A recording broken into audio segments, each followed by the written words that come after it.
Welcome back to the DJ Sessions, where we feature the best DJs, producers, and industry professionals from around the world. I'm your host, Darren, and right now I'm sitting in the virtual studios in Seattle, Washington, with none other than coming to you in Pacific time. Rarely does it happen because everyone's traveling around the world now. I have Arty coming in from Los Angeles. How's it going today, Arty? I'm pretty good. What about you? I'm great. You know, there is some sunny weather here today, but I'm more excited because we're launching a new division of our. Yeah, I know, right? I mean, the dark clouds are out. I'm in my studio. I'm looking out. I got windows that look out. I live on a penthouse unit in downtown Seattle. I think you're lying to me. There's blue sky above. I know that. Clouds out that way and clouds out that way. Nice. But no, I am looking forward because we're starting a new business venture down in Phoenix, Arizona. So I'm going to be getting more in the sun and doing poolside interviews and everything. You probably know what that's like living in LA. Oh yeah. I mean, I also know how it's like to be in Seattle. I'm a huge fan of rain weather, so I'm very jealous right now. I'm very jealous. I wish LA weather had the same patterns as Seattle, but it doesn't. So. You mean instead of just one or two seasons instead of all four? No, just more rain. More rain? Yeah. I don't mind LA rain. At least it's a warm rain. It's raining nowadays. I don't remember the last time when it was raining in LA. So that's what I'm saying. I'd love to be in Seattle at the moment, not in LA. But that was the one thing when I lived down there, is that getting used to the palm trees and the blue sky was cool. But the lack of the amount of greenery that we have here in Seattle, with the mountains being right in our backyard, the evergreen, we are the evergreen state. Yeah. I mean, Seattle is one of my favorite cities to visit too. So trust me, I feel you. I feel you recently just played Aura nightclub up here, correct? Like a couple of months ago. Yeah. A couple months ago. Yeah, I'm about to play it again, I think. Well, we're looking forward to having you in town. We'll have to get you in the mobile studio when you come up here and roll through. So you're on tour right now. Is that correct? Yes. Was it? It's not, I wouldn't say it's really anything specific for the moment, because I'm in first of all, I'm in the middle of finishing my album for my side project, Alpha 9. And in June, we have kind of Dust in the Waters tour for Alpha 9. It's it's a chance for me to revisit my actual music that I'm playing, do some edits, and test out some music from the album without spoiling way too much. So I'm looking forward to it, and at the same time, I have enormous amount of anxiety about that, because there's just so much work to do. And I was going to talk with you about Alpha 9 because I was listening to your song, Your Loving Arms, or it was Karen Overton's Your Loving Arms with the Alpha 9 remix of that. Yeah. And I was doing a little bit of background on you. You've been going pretty strong with the Arty brand, with Arty. What really made you want to get back to doing the Alpha 9 project? I think it was me being in this quantum realm in terms of the music that I had for Arty, because it was, it was I was really aiming for more sort of dance music, more. I wouldn't necessarily say commercial, but leaning towards commercial. But at the same time, I have roots in the trance music. That's how it started. And I still at the time when we were about to launch Alpha 9, I still love to produce this music, but it was just so strange for me to bounce between such different genres under the one name. And that's how Alpha 9 came about. It's it's very well forgotten project that I had back in 2009 that had 2 releases, and it got a perfect second life, and it's thriving now, and I'm so proud of it, honestly. And is it difficult to manage the two brands? Is like, do you feel you have to put one on hold to serve the other, or is it possible to manage? Is it comfortable for you to manage two different artist brands at the same time? Yeah, I would say time management is definitely on the side of difficulties that comes with, you know, having the two projects, because I'm not treating Alpha 9 as, you know, the side project. For me, it's they both equal, because it's both my music, it's both me. Like, I'm not trying to pretend someone or something else when I'm doing music under Alpha 9. It's just different music. It's, you know, it's like different different iteration of me. So on a time management, things are very complicated. Let's put it this way, especially when you have the album in a pipeline, and instead of doing you know, 10 tracks album, you decide to go for full on 15, 16. Oh. And you keep like getting the tracks out and putting the new tracks in, and it's just constant shaving, which is amazing. It's time consuming for sure, but it's very inspiring. But other than just the, you know, like issues with the time management, which is obviously very solvable with amount of the, you know, it's like amount of the work hours that you put in it, it's inspiring. It's, so are you a hardware or software producer, or both, when it comes to both, or what are your preferences software, there? Definitely. Software? Yeah. What DAW do you use? What are your weapons of choice? Nowadays, Ableton. Ableton. I recently switched to Ableton. I was producing music in FL Studio for, I want to say, almost 16 years. And last year, I think it's like around November, I switched to Ableton finally. Well, not finally, but I decided to switch to Ableton for, you know, for certain reasons. Was the learning curve harder, or did you just kind of jump right in and like, oh, I know what I'm doing, and or was there a lot of tutorials or phone calls, emails you had to make? Here's the thing: if you know how FL Studio works, I think it's so easy to pick up anything else, because FL Studio is just its own beast. Like the way the workflow, you know, the arrangement, the mixing, the drag and drop, it's just so different to anything else. Like whenever I see Cubase and, you know, and Logic and Ableton and even Pro Tools, like it's all the same to me. But when I see FL Studio, it's like, what in hell is that? Oh wait, I know what is that, because I've been producing music in this DAW for the past 16 years. So for me, it was super easy to switch to Ableton. It felt super natural. And do you ever get sometimes fed up with making music? And what do you deal with that? How do you deal with that when you're on the road, when you're on tour, you're out there? Sometimes you just want to take the laptop and I never had that feeling before. Never had that feeling? No, because even before the shows, when I'm prepping my set, I always want to do more than I'm capable of.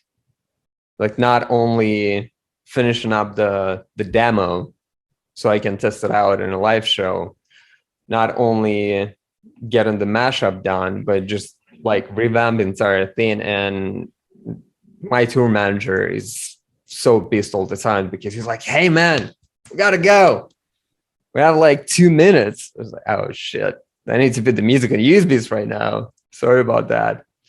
So yeah, I'm that type of person. And you've been at this for a better half of a decade, more than a decade doing this. How have you seen the rise of electronic music in the States as opposed to that in Europe?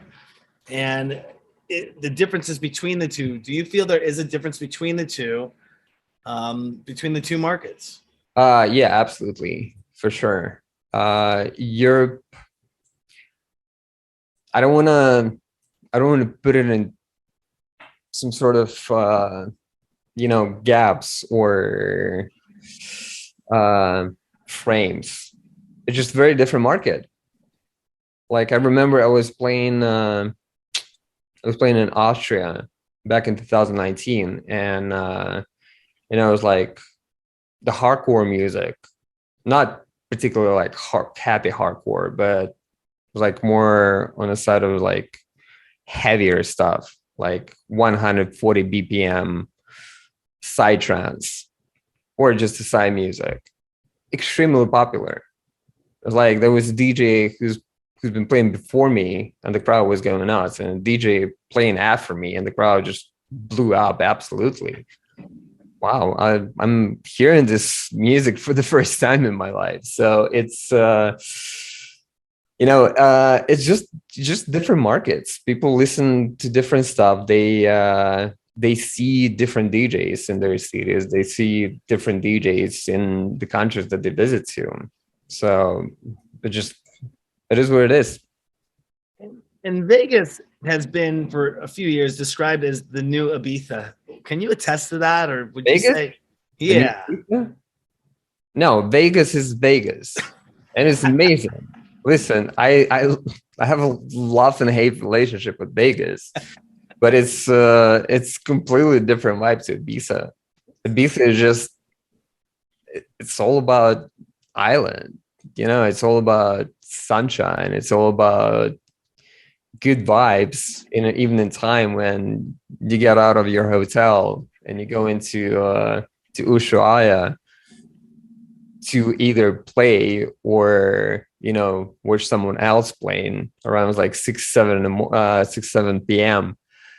and it's just, dude, it's remarkable feeling. Like it's honestly, every single person that's never been at Ushuaia should go there. Best venue, one of the best venues in the world, in my opinion. But it's just such a different vibe. So, I mean, I love both. Don't get me wrong, but it's just so different. If you had to choose between only one of these three, Winter Music Conference, IMS, or ADE, which one would you choose and why? Wait, what was the first option? WMC, Winter Music Conference. Oh, dude, WMC. But WMC back in 2011-12. that was hardcore. Like the first time when I got there, I think it was 2012, and instead of 1 week, like people get a week nowadays. Like instead of 1 week, it was 2 weeks.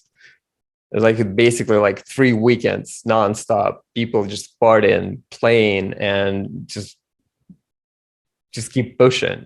It was a little bit different back then, but. Was that the year? I remember I was at Winter Music Conference 2009, and I remember there was whatever happened, Ultra kind of broke off and kind of did it the following week or something like that. Is that what you were experiencing? Is that Winter Music Conference was 1 week and then Ultra was the next? Is that what made it go I for think, so long? I'm trying to remember. I'm talking about the times when Ultra Music Festival was 2 weekends. I think it was 2 weekends. Wait, I may be I can't remember saying it, but I mean, somebody will figure it out. But it was just 2 weekends of all the shows around in Miami. That's the time that I'm talking about. Very fascinating times.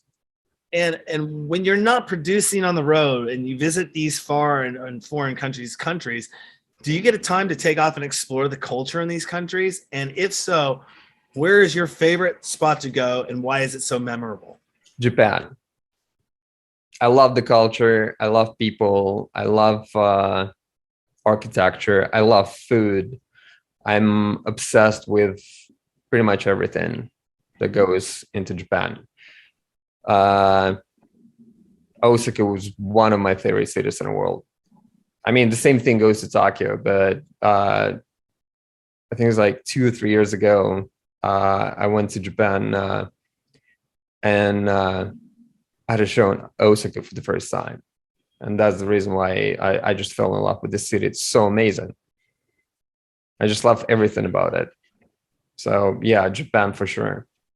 And I'm a huge anime fan. Are you an anime fan by any chance? Some anime. yeah, let's put it this way. Like Akira, I love this anime. I mean, obviously Ghost in the Shell is, you know, all time classic. And I never have the time to watch the anime series that has 20 seasons and 100 episodes, and each season is like it's just impossible for me to catch up with that. You mean like Naruto? That's exactly what I'm talking about. Yeah. I'm just trying to think about the last anime that I watched, but it just slipped out of my head. It's fine. There was one that was just released on Netflix. I gotta remember the name of it. It's kind of a criminal one. It's actually interesting. It's not. I don't think Hey, it's. you're talking about Tokyo Vice? No, not Tokyo Vice. I should know the name of this one. Oh, wait, because Tokyo Vice is not anime, but it's happening in Japan, and Ansel Elgort is playing the lead role in this TV show. This TV show is incredible. Yeah, I've been watching a lot of Castlevania. I love that one, but I'm trying to pull it up. I played a bunch of the Castlevanias though. Not. It looks like a Ghost in the Shell anime is coming to Netflix in 2022. That's awesome. Hopefully, it's gonna be good. Come on, find it. Oh, they got a Cyberpunk one coming. Actually, you know what? Castlevania was amazing. Yeah, I've been impressed with that so far. Blood of Zeus is coming back, but I'm trying to find this one that I can't remember. It wasn't too bad. It was like they're these criminals, but they have superpowers. Pretty awesome. I should know the name of it. I've actually watched it twice, but the last anime that I watched was One Punch Man. That's kind of a long series one, isn't it? Yeah, but it was I think it was a new one revamp, because I was like I'm not super familiar with anime. I like some of the stuff, but again, it's like it's only 24 hours in a day. I wish there was like 48. How about Cowboy Bebop? No, I didn't watch it. No. Because I was going to ask you, what did you think of the live action? But if you haven't watched it, then you haven't watched it. Well, I heard the live action was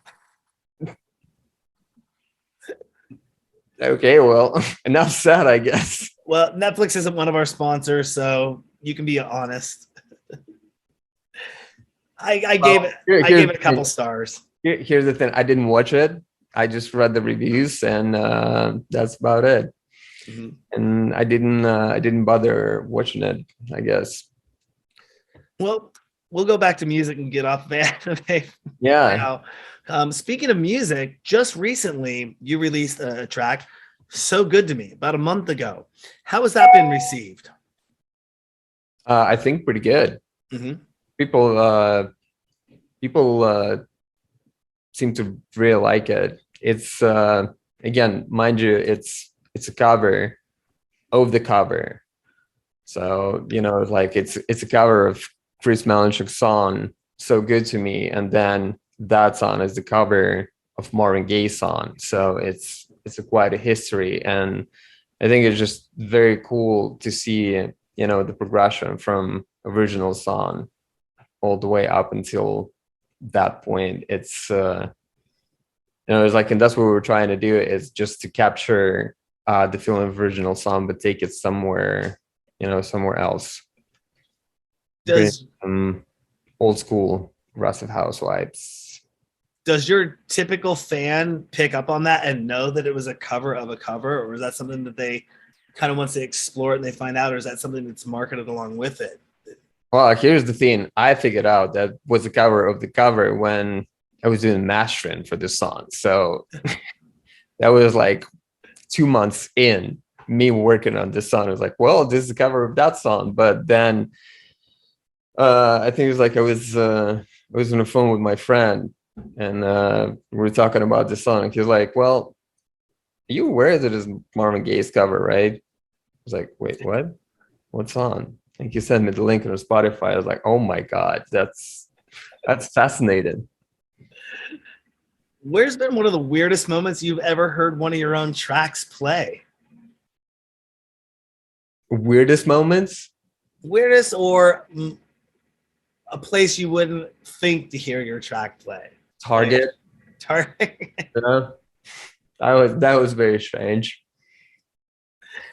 And I mean, do you have like a local Target where people know who you are or recognize you, or was it like in another state, or Just Target in LA. just Target in LA? Nobody's gonna recognize me there. So that's the beauty of going in Targets in LA, because there's just so many of them. And California is so big, man. Like LA is so big. So I was hanging out with somebody up here. I won't name drop who they are, but we were at the bar. We're hanging out, him and his wife and my friend and her boyfriend, and my girlfriend shows up, and all of a sudden I'm sitting there and, you know, I'm just talking. We're just talking. We're just having conversation. And I'm kind of like, I'm trying to play it off like I know who the person is, but I'm just like trying to be like, hey, you're just a normal guy having a beer with me, you know? It's totally cool, whatever. These two guys come running up. And he's go, can we get your picture? Can we get your picture? And he's like, yeah, sure. And so I can say, no, let me take the picture for you guys. I take the picture. And I come back and say, oh, by the way, yeah, I kind of know who you are, dude. And we're just chilling. He's like, you know, but people recognize people out on the street sometimes because of, you know. I mean, I usually like once 2 or 3 days, like I go to local Whole Foods in downtown, and one of those times I decide to grab a coffee at Whole Foods, which is, it's not a good coffee, but it's just makes things so much easier because it's right there, so you don't have to go anywhere else. And I ordered the coffee, and this dude is giving me the cup, and he's like, hey man, by the way, huge fan, keep crushing it. I was like, oh my god. Jesus Christ. Right on. Now you also do live streaming as well. I'm about to do that in a half an hour, actually. Were you doing live streaming? When did you start live streaming? I think it's like a month ago. Oh, okay. So you're relatively new to it. This is like a new channel for you, a new brand. How has that been received, your fans? You're doing it from your home studio, I take it. Mm-hmm. Or do you do on locations? Just the same setup. It's I mean, the purpose of me live streaming is not, you know, it's like because I want to see some growth in the numbers and stuff like that. Now, like the main reason is for me to be closer with my fans. Mm-hmm. So we have, you know, it's like we have a Discord server that is dedicated for the fans. We have a lot of activities going on, and you know, like there's a bunch of the chats where people can, you know, share their views, emotions. They can connect with each other, but then I can connect with them and be closer to them. Because for me, it's extremely important to be close to those people, because this, you know, this is the core people who supports my music. And without them, everything else is pretty much pointless. Then it's like, why in the hell is like you doing this? And, you know, like, I guess just in general space, people think that, you know, artists are so private and they don't really like to share their lives if they're not a TikTok stars or something like that. It's not about that. So it just, you know, some of the social media platforms doesn't really give you the opportunity to be real with your fans. Mm-hmm. And, you know, that's why we're doing Discord, and it's kind of like merged with Twitch a little bit right now. It's so funny. You just like let it segue right into my next question. I was going to ask you, how important is Discord to you? No, this is the most important platform right now. Mm-hmm. Yeah, I absolutely love it. And frankly, I've been using Discord for, oh my God, like 4 years, because we used to have me and a bunch of my friends, like music producers and video gamers. We used to have a dedicated chat for whenever we playing together or whenever we're just doing music, we would connect to Discord channel, and I would do music in my headphones, and the other dude would do his stuff in his headphones. And it's like once in a while we would bounce ideas back to each other. So I miss those times actually. That's one of the things I told people that were asking me in the last few years, and we've been doing our show for 12 years. And I would tell people, look, if you really want to make sure you're doing well, make sure your socials are in order, make sure you're responding to people on your socials, but check your Discords, check your Reddits, use those forums, use those places to go to. So many things to check.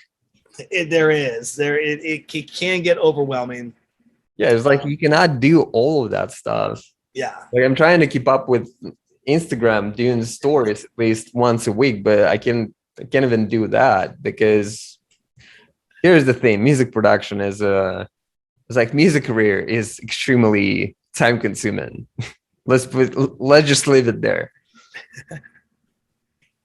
Yeah, it definitely can be. I mean, I just took a picture of my calendar and shared it on social media, and I was going through my emails. I have 45 interviews over the next 3 weeks, and people just think it's just like, oh, I must just be this guy who sets up a camera, hits a button, and says, oh, we're streaming live, and there isn't the other 85 million things that's going on behind the backgrounds. Well, it's not even that. It's like you need to be present.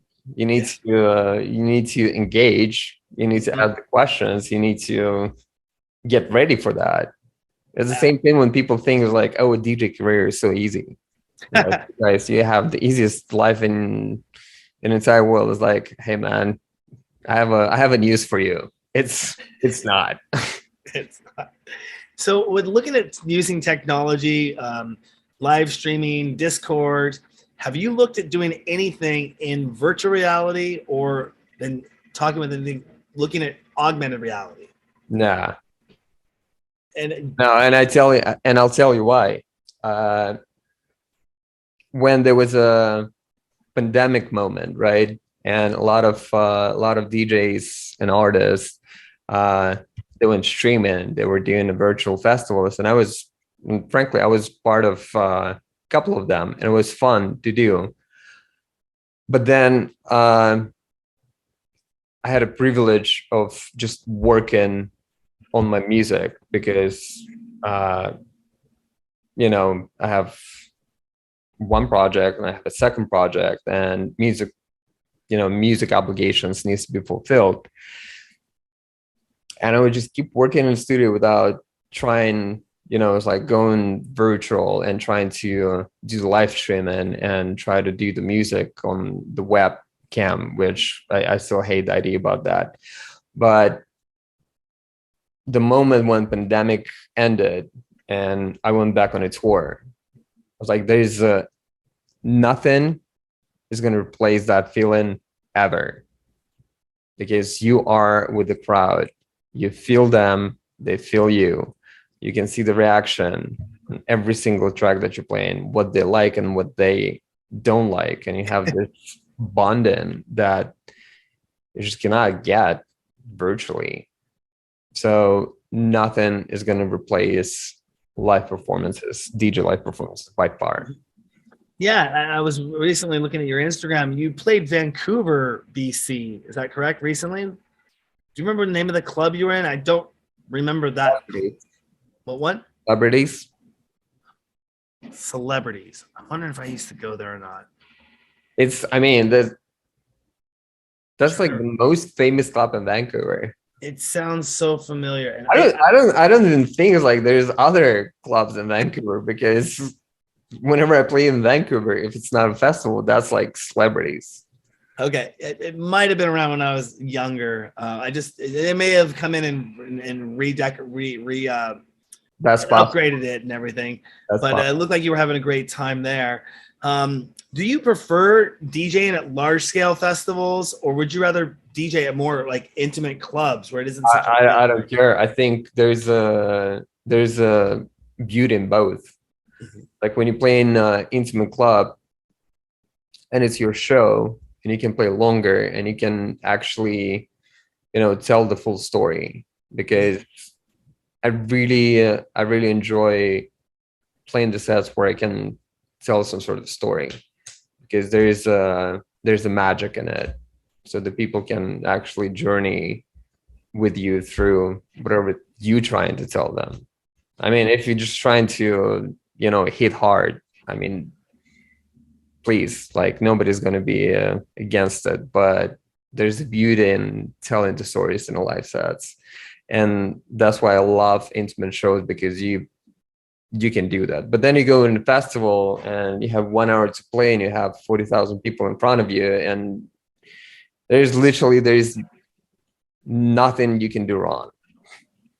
And even if you do everything wrong, there's still nothing that is going to ruin the party. A part of the fact that when you're showing up at the DJ stage and it's like, oh, they forgot my USB sticks and I have no music to play. Well, that's the only way to ruin the festival, I think. Is there anything that makes you shy? Yeah, myself. Oh, that's just me. It's like I'm extremely shy. I wouldn't say it's like I'm a sociopath, but I definitely it takes me time to adjust to the amount of the people that is more than 5, and the people that I never met before. So it's like playing live shows is definitely a challenge for me. I mean, it was before, for sure. And I saw that you have a merch store on your website. We're about to? Yeah, I mean, we so close. We're about to launch it. There's a couple pieces up there though. So I think that's the previous attempt. Okay. Which was pretty good, but this is going to be much better. Will that also come with the offering of NFTs? Absolutely not. Are you not a fan of NFTs, or what are you? Yeah, I'm on the other side. I'm not gonna say that I hate it or I love it. I just don't know it. And if, like, whenever I do something in certain environment, like, I need to understand the environment that I'm performance with. Otherwise, what's the point of doing something that you have no idea about? It's like releasing the track with have zero ideas, like how you even produced it, like that type of stuff. Again, not a hater. I just didn't have the time to get in. It seemed like that was the buzzword, or it is kind of one of those buzzwords, and it's now starting to come out where you're seeing record labels produce the first NFT record label. People are starting to NFT audio files that isn't just the graphic files, or what I saw first come out was, I would equate it to the equivalent to a bumper sticker. Like, a lot of people were making graphics, and then that artwork was, oh, I own the graphic, I own the artwork, okay. But now people are going to be able to start doing audio files. We're exploring video files and making video NFTs. And I mean, I think there's definitely future in it for sure, but it's very healthy for the market to calm down after enormous amount of hype. And when the hype train is done and the market or the new platform is kind of balancing itself out, kind of go from that crazy slope and get in the niche where it's supposed to be, that's the time where it's like you can actually really see what the opportunities in there.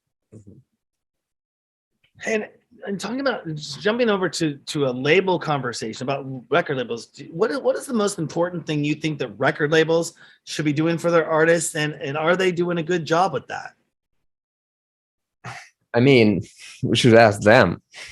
It's their job, right? I mean, hey, it's very different times, even comparing to what it's been, like 6-7 years ago. I think you have tons of amazing independent labels who's providing incredible services for the artists, and they actually can operate in 2022. You have a major record labels that's still stuck somewhere in like 90s or 80s. But frankly, it's like when your track needs to be taken to the radio, they are the ones that are capable of doing that, and they have all the tools, and it's just like it's a pathway that they have, that they know, and there's a reason why they are the major labels. And you can open your own record label, you can release music independently. There are just so many ways. It's a question of what artist actually needs, like what artist needs, where he see himself. He see himself as a, it's like he want to release the music on Juno Beats or Modern Mousetrap, or he want to be on Interscope or Big Beat. Like it depends on the artist, and it's like who can facilitate his music in a best way possible. And would you recommend a career as a DJ / producer to young kids? And what are the pros and cons of that? Wait, what do you mean? It's like DJ / producer. Is there a trick there? You're trying to trick me.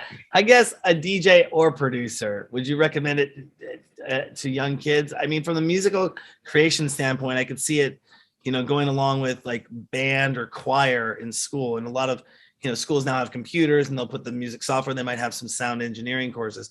So maybe not so much the producer, but a career as a DJ to a kid. I mean, that's the career that I try to pursue in the first place. I didn't want to be a music producer. I want to be a DJ.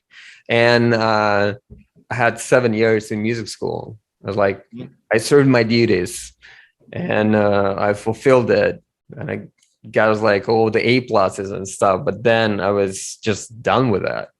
But also, like, I didn't want to produce the music. I want to be a DJ. I want to be that guy that is like, at the spotlight that everybody sees, and he's the only one. But then when I kind of started to get into the DJing, I mean, I was already producing music. It was just a matter of time when that would happen. I figured that there's just two things that go very well along together. So, I mean, listen, it's like if you love to make music and you want to be a DJ and you want to be a producer, go for it. Give it the best shot. Just make sure that you give it all if you want to make it serious, because the music scene is extremely oversaturated. There's so much content that not a single human being can possibly consume all of that. So I wouldn't necessarily say there's a lot of competition, but there's definitely fight for attention. And it was not used to be like that back in the days. It was harder to get, it's like to be signed to certain record labels, but it's definitely way harder to, it's like fight for attention nowadays. So just be ready for hard work. Like if you want to have a successful music career, you need to work extremely hard. That's the bottom line. Do you think that a formal music background, that what you went to school for at a young age, really help you transition out of that DJ into production, or was it something that being a DJ kind of slid you into production? I mean, honestly, it's like me being a DJ. It was, it's like I had my first two shows while I was already producing the music for like 2 years. So I just want to be DJ so much more than I want to be producer. And in the meantime, I was already much more of a producer than a DJ. So that was, it was like I was trying to get to that curve of me being satisfied with both. But music background, it helped me with my working ethic. That if you want to get something done, and you want to like, and you want to get it done in a very good level, you need to finesse it. And the only way to finesse it is to practice and spending hours practicing. There's no other way, like literally no other way. You cannot pick up Japanese language by just, listening to two guys in Tokyo talking to each other. It just doesn't work like that. And it's the same thing goes to the music, and same thing goes to DJing.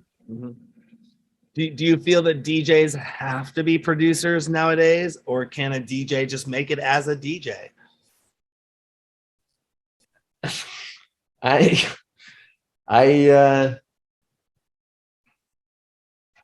I'm a little bit confused. I mean, I know the examples of DJs being a DJs, but because of the background, mm-hmm. or because of the certain, personality, or because of if you're a DJ and just a DJ, everything goes to your background if that happened over the past couple of years. Mm-hmm. So, you can be DJ if you want to be, but I really don't see, it's like if we're talking about like music scene with the record labels involved and constant release schedule and constant shows. There's those two things like have to go along. Otherwise, it's just like I don't see how that would work out nowadays. Absolutely. Well, Artie, I want to say thank you so much for coming on the DJ sessions. Is there anything you want to let our fans know before we let you get out to your live stream? My social medias. Your social medias? Arty Music. Yeah. All right. Well, you got the website. Discord. Yeah, Arty server. It's a very fun place to hang out, for sure. I'm going to go sign up for that right after I finish this interview, and then I'm going to jump into your live stream. So I'll really see funny memes people posting in there. I love that. The memes? Oh yeah, I'm all about that. I just posted some photos on. I just did a photo shoot, and within like 15 minutes of me posting the photo shoot I just did, I had like 2 memes already created of me, and I'm like, really, like really. I think like the next greatest thing that happened after people created an internet, it was memes. 100%. Awesome. Well, again, thank you so much for coming on the DJ sessions. We'll follow up with you here in the future, and stay in touch with everything you got going on. And especially when you come to Seattle, we'd love to touch base, get an in-person kind of red carpet interview with you in the back of our mobile studio. In a little bit. Awesome. Thank you so much.